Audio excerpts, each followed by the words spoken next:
Hello મિત્રો, 22/1/2026 ની રોજ અમારે મહેસાણાની અંદર રનિંગ હતું આજે. તો આજે મેં રનિંગ પૂરું કરીને આવ્યા છે. મારું રનિંગ ઓકે થઈ ગયું છે.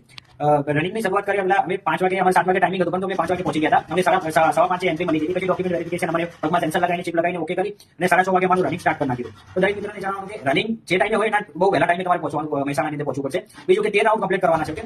તો મેં મારું રનિંગ 24 મિનિટ 55 સેકન્ડની અંદર ઓકે કર્યું છે. તો તમે 13 રાઉન્ડ દોડો ત્યારે તમારે પહેલા રાઉન્ડથી જે સ્પીડ હતી એ સ્પીડ તમારે છેલ્લા રાઉન્ડ સુધી સાચવી રાખવી પડશે. તમે એવું કરશો વચ્ચે ગેપ પાડશો કે ધીમા પડીએ સ્પીડ કરીએ ગ્રાઉન્ડ છોડીએ, એમાં કંઈ નહીં ભેગું થાય. પહેલા રાઉન્ડની સ્પીડ એ છેલ્લા સુધી રાખવી પડશે, કારણ કે આપણે 13 રાઉન્ડ મારવાના છે. અને ઘણા એવા લોકો મેં જોયા છે, ઘણા મિત્રો કે 1 સેકન્ડ માટે કરતા, તો આપણે અફસોસ બહુ થાય 1 સેકન્ડમાં. 1 સેકન્ડની વેલ્યુ અહીંયા ખબર પડે છે. તો મિત્રો આપ જોઈ શકો છો કે હું રનિંગમાં તો પાસ છું, પરંતુ હાઈટના કારણે હું ફેલ થયો છું. આપ જોઈ શકો છો કે હાઈટના કારણે મારે ફેલ થયો છું. મારી હાઈટ 2 સેન્ટીમીટર ઓછી પડી. ત્યાં ગ્રાઉન્ડના સ્ટાફે મને બહુ સપોર્ટ કર્યો હાઈટમાં. ઘણી બધી રીતે મારી હાઈટ માપી, 4 થી 5 વખત મારી હાઈટ માપી. એ લોકોએ કીધું બહુ ટ્રાય કરવા નાખી, એટલે મેં કોઈ અપીલ બી નથી કરી, કારણ કે 2 સેન્ટીમીટર ઓછી હતી. પછી કોઈ અપીલ કરવાની આપી નથી. બીજું કે ગ્રાઉન્ડ બી બહુ સરસ છે, પણ તમારે લોકોએ ગમે તે થાય ગ્રાઉન્ડ છોડવાનું આવતું નથી. થઈ જશે 25 મિનિટની અંદર, કોઈ ટેન્શન લેશો નહીં. ઓકે, અને દરેક આવવાવાળા મિત્રોને all the best of luck.